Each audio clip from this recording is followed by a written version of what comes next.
Welcome, ladies and gentlemen, excuse me, to another exciting episode of It's Minus 2 Degrees. We tried to go see a friend of ours tonight, and that didn't work too well.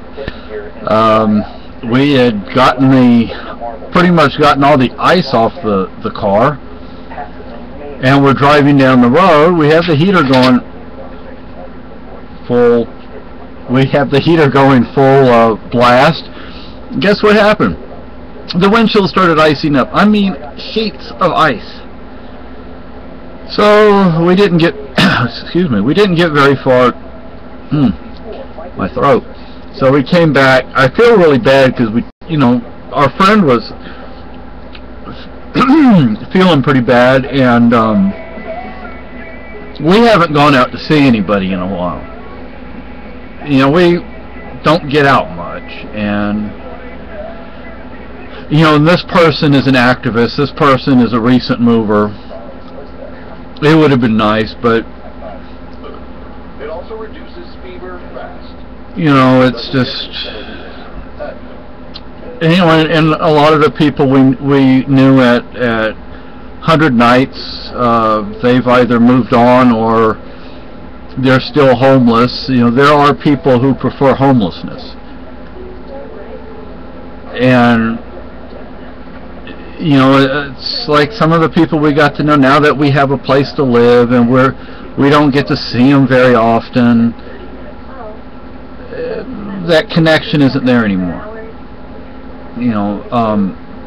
We have a couple of friends that we met there that we used to go over and see. They got an apartment.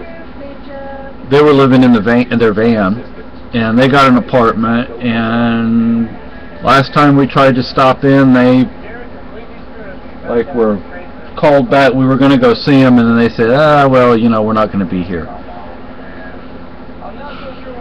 It's nice to have a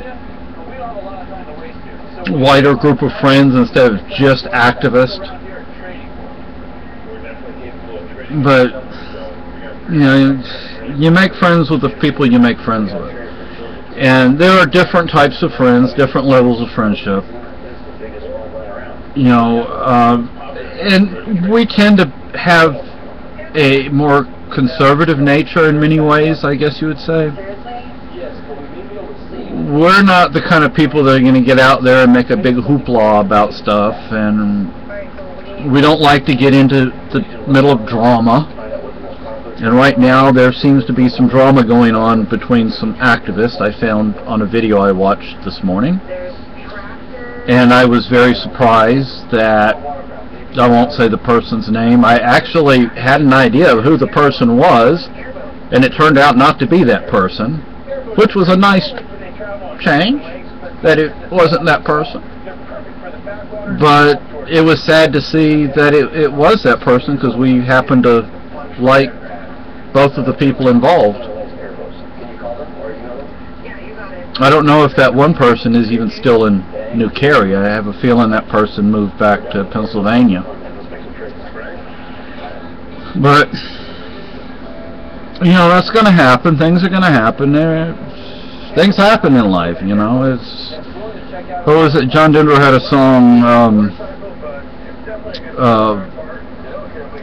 not easy on easy street. Life is, I don't remember. It's about going down a road, bumpy road. Things happen in life. Let me say about the weather.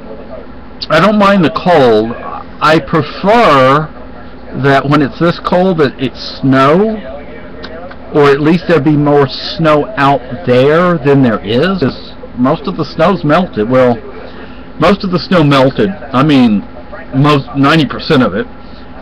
Then it snowed again. But it's not as deep. Snow's not as deep as it had been. And now it gets cold again after it warms up. Did we have temperatures in the 40s and 50s at one point during the day? Yeah, 40s and 50s at one point. I mean, I'm like, my gosh, in the middle of winter up here? Oh well. But now it's cold again. But it's not snowing. and I have to get out there and work on that car in this kind of weather. I mean, in temperatures like this. When it's snowing, I don't think it's gonna, well, the snow might get in my way, I can blow it or dust it away, but still, it feels like if it's not snowing, then why bother with the temperature being so cold? And I have a movie going. I have it paused right now. We buy those cheap DVDs of like. Oh, Chopin. Chopin was a conductor, not a conductor. He was he wrote music. Wagner was a. Wagner was also a. Composer. Composer, yes. But anyway, so. What was Emily Dickinson? She was a writer, poet. She's taking a test. If she gets a good grade on it, we get $1 million. What was Anna Nicole Smith and what? Celebrity. She was, I think, a centerfold. Oh, it's over anyway. Exotic dancer. That's what I was looking for. It was an online quiz. Oh. So, anyway, I wanted to talk about the Newtown incident.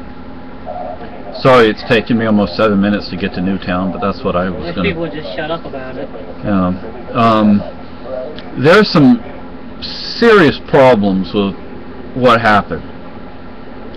I believed it was staged. Okay, first of all, where's the CCTV footage? No pictures, no video. Come on, people. They had cameras in there. They just had a new system installed. The rifle he supposedly used was found in his car.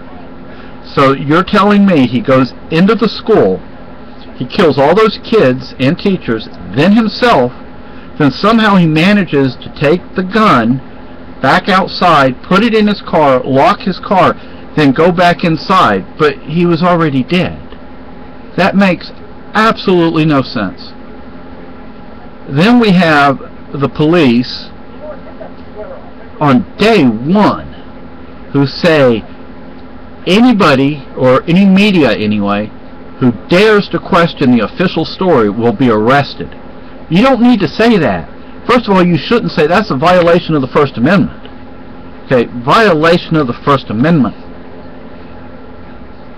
You can say anything you want, no matter how stupid it is, then you can't...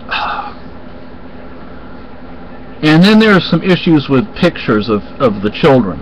And I don't remember what that's about, but there are kids that were like alive but were really dead, or dead but somehow they have pictures of them after the fact. You know, I mean, there are serious problems with it. It's all staged to try and take our guns away. And I think the uproar from people who have common sense and know that banning guns is not gonna help. And we see what gun-free zones got us. All these shootings happen in gun-free zones. You shouldn't have gun-free zones. The worst school shooting in U.S. history. It was not a gun-free. Schools were not gun-free zones then. And let me tell you, when I went to high school, where I went to high school back in Texas, people had their rifles and shotguns in their trucks. We didn't go shooting each other. And you know what? Bad things are going to happen, people. I'm sorry, but bad things are going to happen. It's just the way it is. I don't like it. You don't like it. I don't like it. My wife doesn't like it. But life is not cookies and cream. So, anyway, that's... You know, when I sent an email to the police department that day or the day after, saying, well, you come and arrest me then because I'm questioning, just because of that statement that the police made. right there, that was a telltale sign that something's wrong. And I said, come arrest me, because I'm going to question you. For no other reason than you made that statement not to question the official story. They haven't bothered to come and arrest me or anybody else as far as I know. So, anyway, y'all have a good day.